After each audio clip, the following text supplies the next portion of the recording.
approved by consent.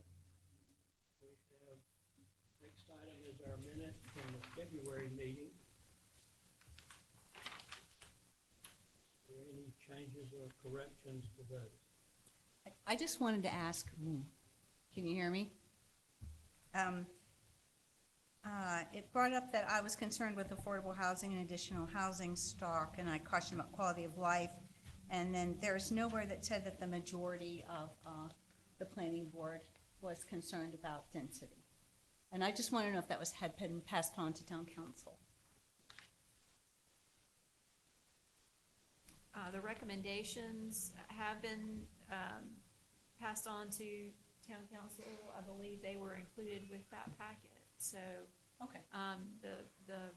We certainly hope that we captured all of the comments, and Chairman Pace does review those recommendations before we get signatures on them.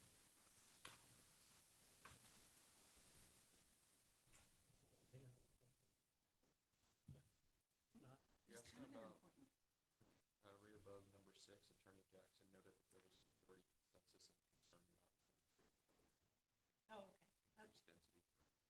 Oh, okay, sorry. I hadn't even. Okay, Thank you. any other comments on the from last month? Not, I move the minutes be approved as written. All in favor? Opposed? And our main agenda item tonight is a report and presentation from planner Kayla DiCristina. Welcome back. From the Land of Sky Regional Council. We have heard from Ms. DiCristina last year on the same subject. So, welcome and. Hey. Can you hear me? Oh, wow. Okay. Yes, everybody can hear me. Hi, everybody. My name's Kayla DiCristina. For those of you I haven't met, I'm a regional planner with the Land of Sky Regional Council. I'm here tonight to wrap up this public engagement process that we've been working on since December of last year about short-term rentals. So tonight I'm going to go over the background and process that we developed and pursued, give a summary of public engagement, and then talk about the results and key takeaways. Feel free to pause me at any time. All right. Okay, it worked. All right, so in 2023, your town council determined that it wanted to evaluate the potential impact of short-term rentals within its corporate limits and tasked the planning board with beginning that process. As most of you, I'm sure, are aware, this is a topic that many across the country and the region are examining. So thought we'd bring it to Weaverville. All right, so your town manager recommended partnering with Land of Sky Regional Council to facilitate a public engagement session, or engagement process, excuse me. Just a little background on Land of Sky. We're the regional council of governments for Buncombe, Madison, Henderson, and Transylvania counties and all of their municipalities. So we provide supplemental planning services, like doing kind of one-off projects like this, to our member governments. The goal for this engagement process was to identify any community concerns and issues that currently exist or may exist with the knowledge that planning is best done proactively. So not in response to a specific issue, but more so to be proactive about planning for different things in the community, like short-term rentals. So the process was focused on direct and personal community engagement. So to accomplish that, we did 3 engagement sessions. So we had 1 in December and 2 in January. 2 were in person and 1 was virtual. The first engagement session was December 5th. We had about 80 people there, so pretty full house. That was open to the general public, and all of these meetings were open to the public, but the next 2 we really tried to focus on specific groups that were really relevant to this issue. So the second engagement session that we did was January 9th. We had about 33 people. It was also in person. And we also had, it was focused on residents that were living in neighborhoods with short-term rentals, but we also had members of the public there just to listen. The last engagement session was January 17th. We had about 32 people there, and that was virtual. That was focused on short-term rental owners and operators. We also had members of the public there just to observe and listen. Okay, so there's kind of a lot on here, so I'll go through it. All right. This is just an overview of some of the highlights from each of the engagement sessions. As I said, session A was in person, the beginning of December of last year. It was for the general public. So this was really a space to listen to the general public where they could share their questions, concerns, comments, and experiences with short-term rentals in Weaverville. We asked some specific questions about housing affordability and availability in town, impacts on community and neighborhood character from short-term rentals, and those who responded generally shared that finding available and affordable housing was challenging, and that they expressed concerns that short-term rentals may be impacting both the availability and affordability of housing, but also the feeling of neighborliness in communities. And the other piece that I do want to highlight was that for some neighborhoods and neighbors, there were positive experiences with short-term rental owners, and we really kind of dove into that in session B. So session B we held in the beginning of January. That was also in person. We focused this conversation on residents that were living in neighborhoods with short-term rentals. We also had short-term rentals owners and operators who personally lived in the neighborhoods that their short-term rentals were located in. And again, we also had just general members of the public attend as observers. So we asked some similar questions, but we really wanted to focus more on what community elements this group valued.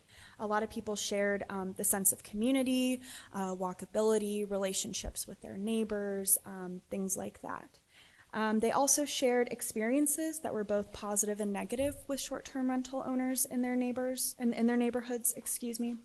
And I'll talk a little bit more about generally what those were in a few slides. Let's see. And then affordability and availability in finding housing was a challenge across the board for both new and long-term residents, which I found particularly interesting. And affordability was was a bigger issue for newer residents. So I thought that was interesting. Session C, we did virtually in the middle of January, and again, we targeted short-term rental owners and operators. We really wanted to get feedback from this specific group. We also had members of the public attend as observers, similar to session B. So throughout that session, I asked the participants a series of polls, and that data is within the report. I asked both about their primary residence and their short-term rentals.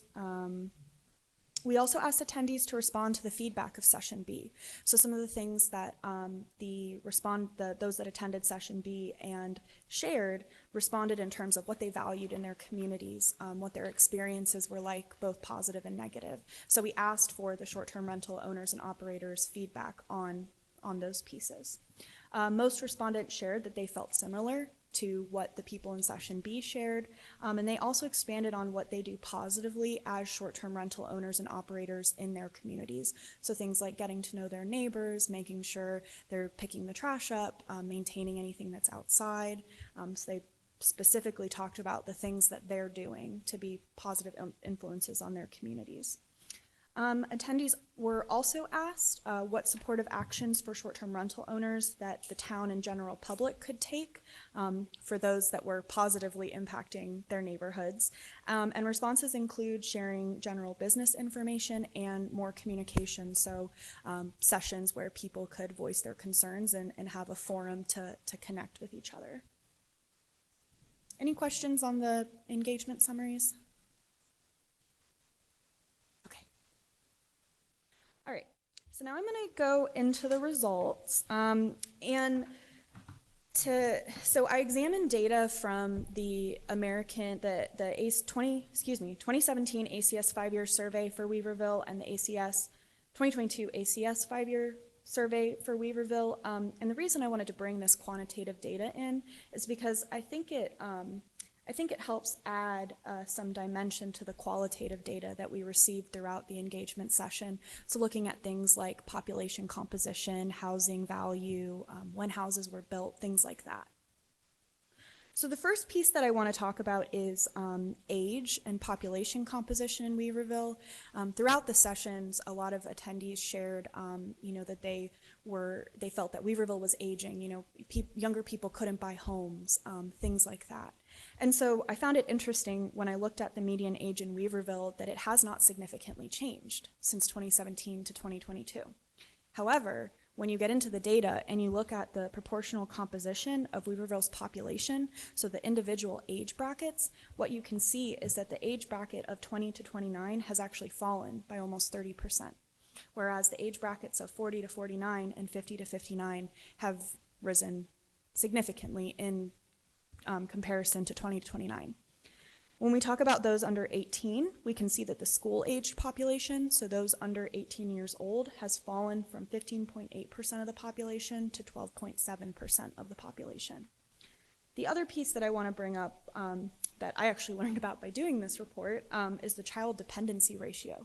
So this can be used as a way of looking at how the oldness or youngness of a community. And so what that is the ratio of school-age children to adults. And so the higher that number is, the younger the population is. So when we look at the child dependency ratio for Weaverville, we can see that it's fallen from 30 to 20.7 from 2017 to 2022. So again, seeing some of those younger age brackets decrease while some of those older age brackets increase.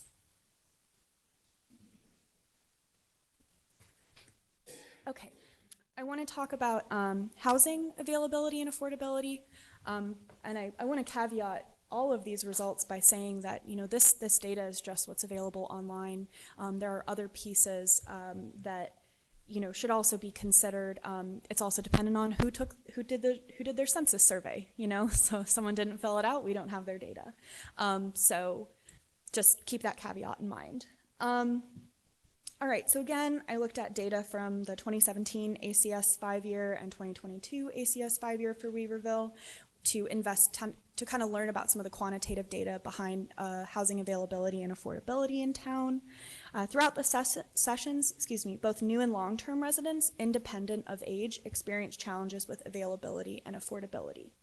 However, what we found was that it's more difficult for the younger age brackets and those newer to town to purchase or rent housing compared to those that are in older age brackets or were here, 10, 15 years ago. So when we look at population change between 2017 and 2022, there's been a 19% increase in the population of Weaverville. Unfortunately, the way that the census breaks down housing unit construction, it was not in the same 2017 to 2022 timeframe. So I'm kind of extrapolating here, but when you look at the occupied housing unit construction date figures, it breaks it into 10-year segments. So from 2010 to 2019, 14% of Weaverville's housing units were built, and from 2020 to current, which would have been 2022, 0% of the town's housing units were built. So essentially what that's showing is that from 2010 to 2022, only 14% of the current housing stock was built, whereas from just 2017 to 2022, there was a 19% increase in the population.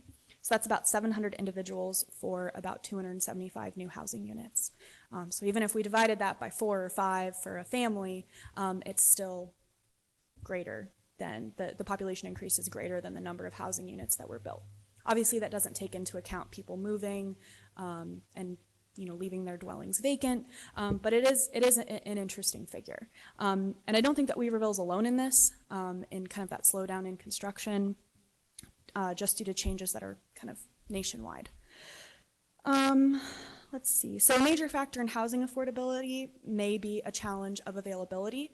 And one thing I do want to say is that housing affordability in Weaverville is compounded by national issues, so things like inflation. When we look at the change in median value of owner-occupied housing between 2017 and 2022, we see it's increased by 64%. That's pretty much in line with what's happened across the state. It's about an increase of 64% across the state as well. All right. And then the last piece I want to touch on is that the existing issues of affordability and availability, they may be exacerbated by conversion of long-term rentals or for-purchase residents to short-term rentals, but we don't really have data to show that. So I do want to just make that kind of caveat. Excuse me, I just want to make sure I understand. The reason that 2020 to current is 0 is because we won't have any numbers for that until 2029. You know, that's a good point. That's how the census represented it, was 2020 to current, so it would have been 2022, but that's a good point. I wonder if it is done, if that bracket's just incomplete. Because I know we had some new apartments at least. Yeah. Okay. So, again, just the numbers based off of what the census has. We talked a lot about how these, the demographic data lags a good bit Yeah. From what we actually see on the ground. But overall, we can see that the percentage, you know, has decreased. So, you know, even if we do see new construction coming up, that's not necessarily represented in that. You know, it's still, compared to what was happening before 2008, it's a different picture. Okay, now I'm going to get back into some of the more qualitative pieces. Positive upkeep of short-term rentals was mostly consistent and wasn't of terribly large concern, except for a few very specific locations that were brought up in each of the sessions.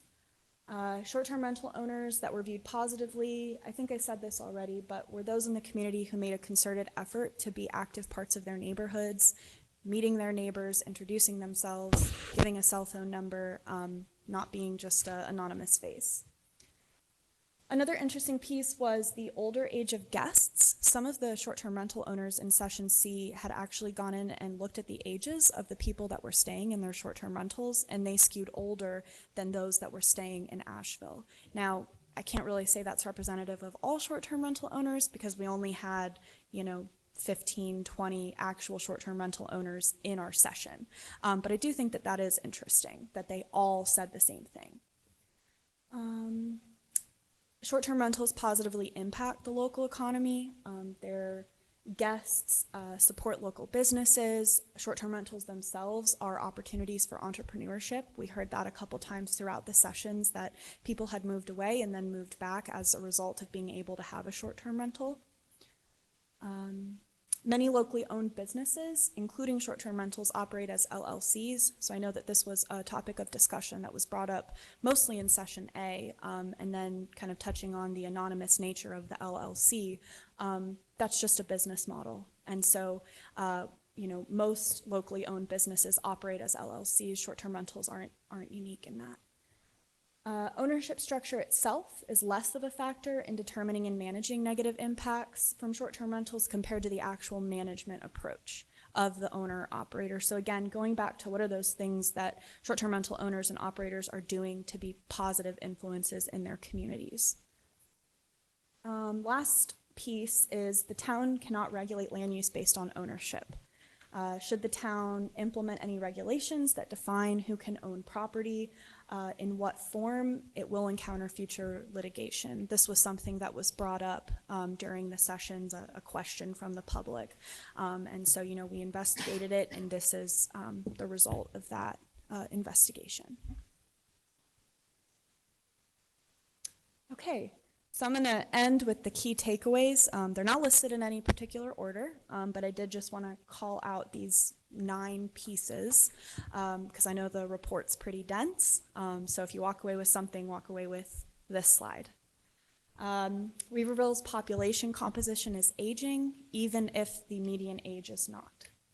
Housing affordability is a national issue that's compounded by local factors. years.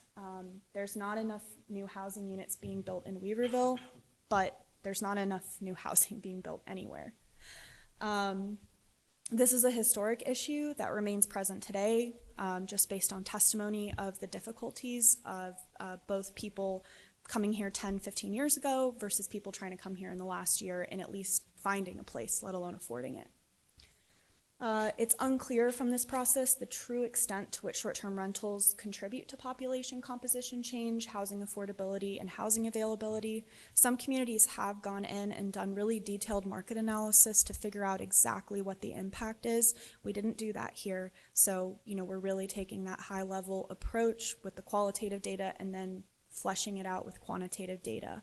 And I'll echo what Attorney Jackson said, that the census data lags. And so what's on the ground today may not be represented in the census data.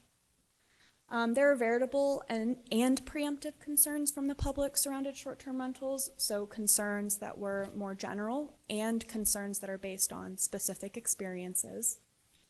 Short-term rental owners and operators who engage directly with their neighbors and communities are viewed more positively than those who don't. So again, no anonymous face, community views you more positive. They know who to call if there's a problem. Community-led solutions may be effective in resolving issues with short-term rentals. So, considering, maybe out-of-the-box solutions that don't just come from regulation may be effective.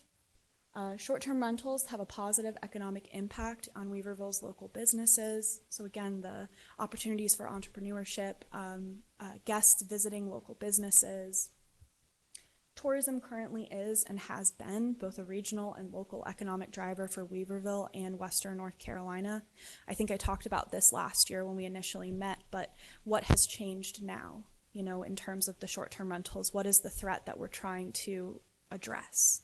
And then the last piece that I'll just highlight again, the town cannot regulate land use based on ownership. And if it does, it will face future litigation. So that's what I've got for y'all tonight. Do y'all have any questions for me?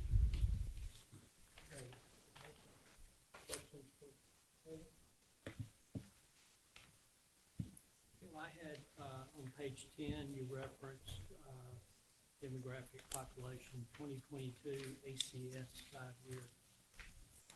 What is ACS? It's the American Community Survey. So it's done every 5 years for smaller communities. It's meant to kind of bridge the gap between census, so we do get a lot of, it's not directly gathered data, but it is pretty helpful. Yeah, the smaller municipalities, the census doesn't survey them every year. The nation does it every year. I think major metropolitan areas get surveyed every year, but for the rest of us, it's the decennial census. And 10 years is a long time. So yeah, bridges the gap. Would you restate the purpose for putting the demographic data Yeah. in the report Yeah. as So. it relates to short-term rentals? Yeah, so the reason that I included the demographic data, there was a lot of discussion about things like construction, when was construction happening, what is the median age of Weaverville, some sentiments were shared, we're losing the younger generation. And so, I think that those things are best examined with numbers. It's hard to just say Weaverville's getting older. Well, that kind of can be based on a perspective. But when you look at the data, I think it helps flesh out some of those sentiments that were shared by those who attended. And so specifically in terms of short-term rentals, I think it comes back to that housing and availability and affordability, talking about when the housing stock was built, how has the median housing value changed in comparison to the rest of the state and the nation, kind of putting it in perspective, looking both within the details of Weaverville, but also being able to compare that to what's going on outside of us.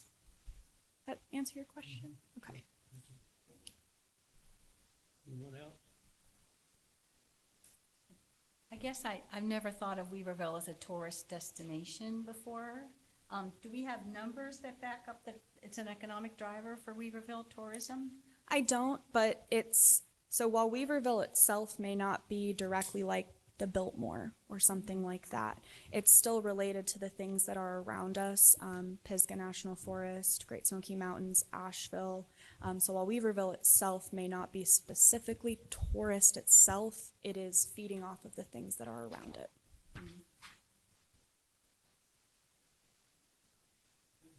Thank you very much. Yeah, sure. Okay, in the past year, we have collected and analyzed data on Weaverville short-term rentals. We've received responses to our questionnaire from stakeholders and other municipalities, some regulating, some not. And we also had last year, as I mentioned earlier, a presentation from Land of Sky concerning regulation and strategies. So, a year in the process, I think it would be a good idea to get an idea of where we are as a village on the topic. And now that the listening sessions from public comment have been completed, we've had the findings tonight.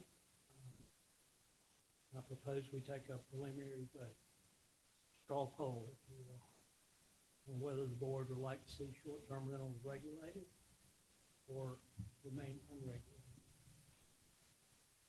Legal question, this vote, can the alternates participate in their opinion? If it is it's sort of a consensus of the whole planning board, I think that those votes can count. If it's formal action of the board, then their votes would not count. But if you're just trying to sort of gauge the planning board as to where you are at this point, which I think is a good idea, I don't see any reason why you can't. Thanks, Bob.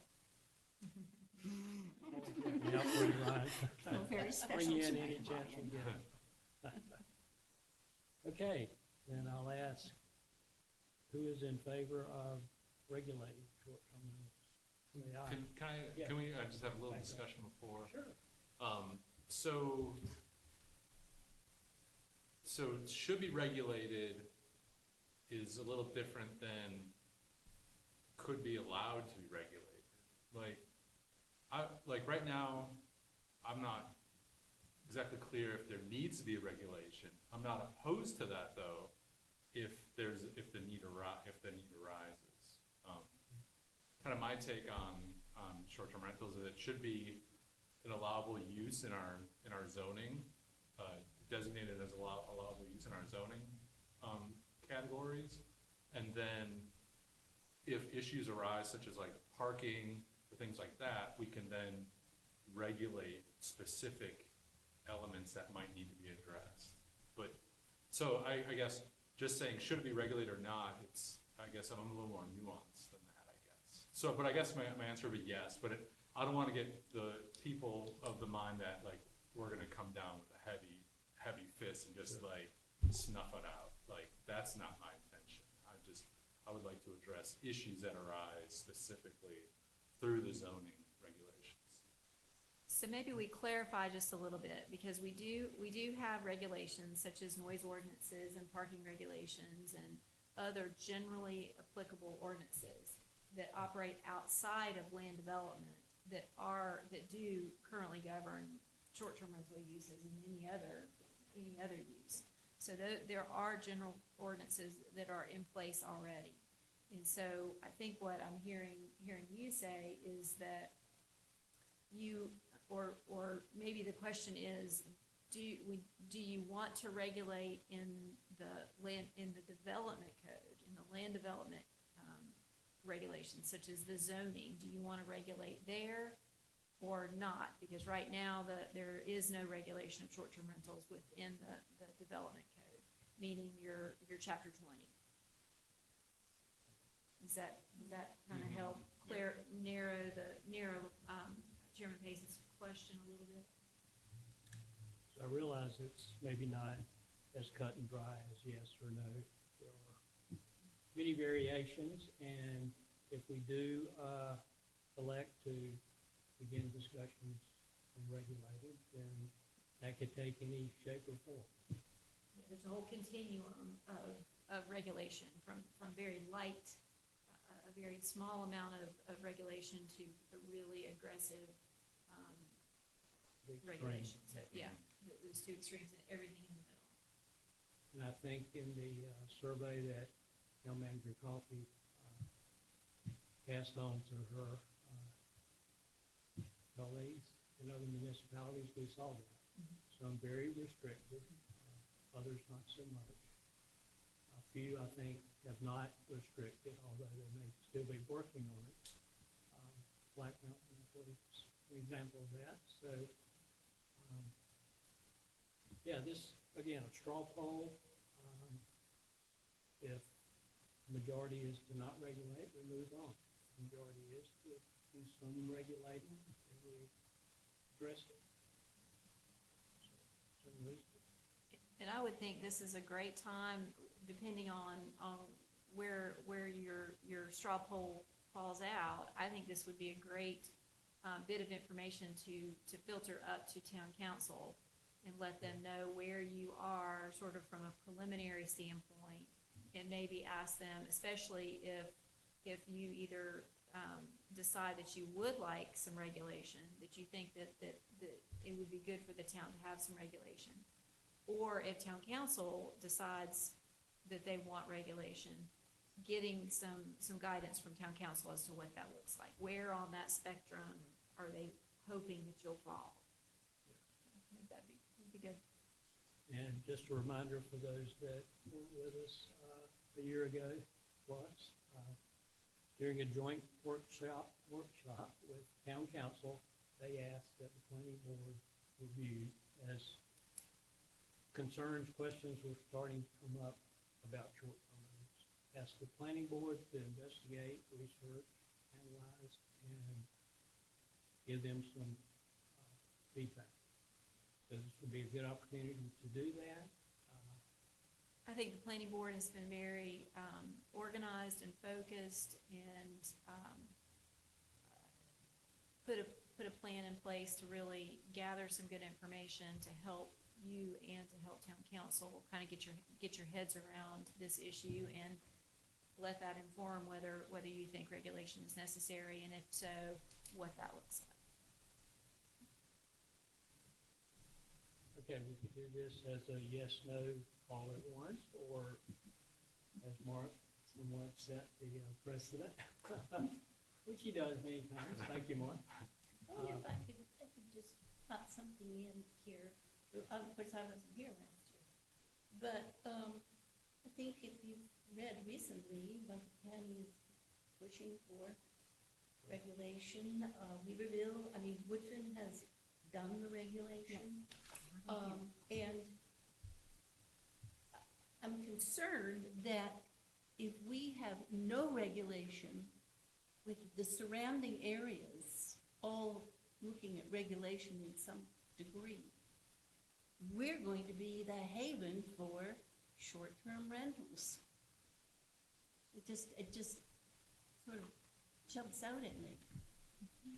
So I just agree. thought I'd I sort of- have that same concern as well, and thank you for mentioning Buncombe. I think the board probably all knows that Oakland County Planning is in the process of developing regulations. The last status was they have not formalized. They're scheduled for a public hearing on April 22nd, so that's sort of the pace that the county is on.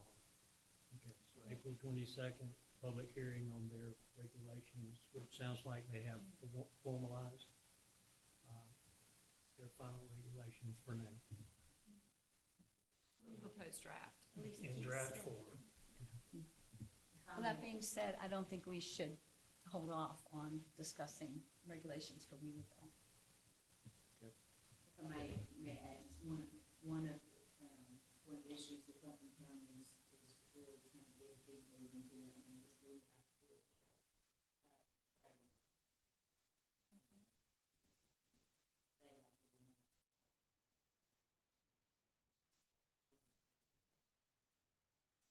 I think we've seen that with the issues last year.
leave it up to the neighbor to report that a unit is short-term rental, do you You have have a hotline. permits? You know, there are a number of ways to address it, and yes, I think definitely we want to make that a key part of any regulation we develop and recommend to the council. Since we are an advisory board, I'll let the town council decide what to do, and town council could decide to follow Buckle. That's always their option as well. So to take it out of off our plate is not doing. Okay, well, let's take our straw poll then. All in favor of some form of regulating, say aye. Aye. No regulating? Aye. No. No. Aye tonight. Nay? Okay. 5 and 2, a majority is to, So I'm sorry. No, I was an I. I was just making a comment that he should Ryan say and it. I were no. Oh, you were, okay, 5-2. Is that right? Okay, so the majority is in favor of some form of regulating. If we will meet in April before the Buncombe County public hearing, but if staff would schedule on our April agenda to start developing regulations. Give us status updates as they come in from what Buncombe is doing. Well, let's also, I think that it would be good to report this to town council and maybe just let town council provide any feedback that they think that they would like you to have. Sure. And then, so staff will just keep you updated on any direction that is appropriate for this. So they meet week after next, and it will be on their agenda. So we hopefully could get some feedback direction from them. Would be a big help. Since enforcement is an issue, and Woodfin, I have their regulations here now that they just put in. Could we talk to them about how they're trying to do enforcement, and do they have a plan instead of reinventing the wheel? Yeah, the manager was actually in our meeting that I attended last week to talk about this.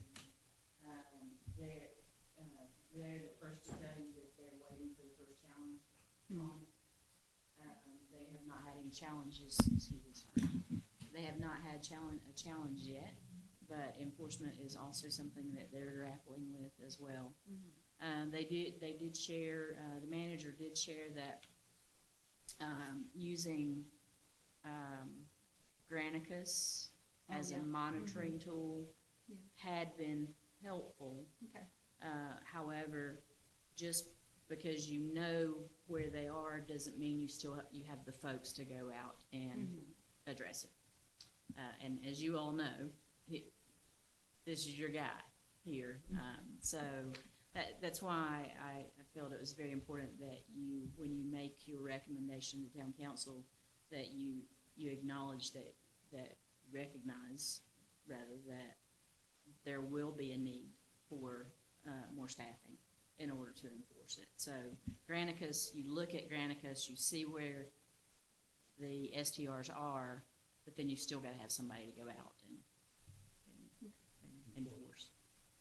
And it's one thing to develop regulations, but we also need to, when we make a recommendation to town council, that we highlight some of those challenges that we foresee. They may or may not have already seen them or thought of them. So, yes, very important to Absolutely. work with them on that. I don't believe we have a workshop scheduled with council this spring, do we yet? Any other comments on the topic? Real quick, before we break, I just wanted to know that we had an agenda item drop off. I think it was the day before we published the packet. We had yet another annexation and zoning that was supposed to be before the board tonight. At the request of the applicant, that was pulled, so we can anticipate that coming forward again in April. And there may be others. Seems to be the trend in place. They all in growth area 5? That are they all in growth area 5? All but one. The one,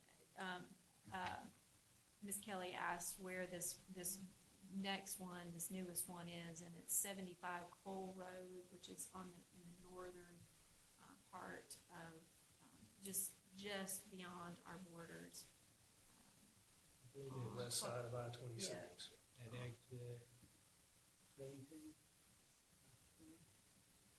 Just north of the fire department on the west side of the interstate is how I would describe it as plainly as possible.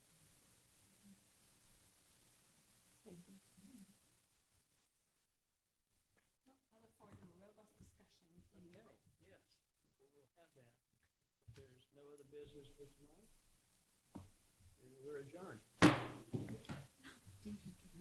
know, I was like coming up on the time. Interesting.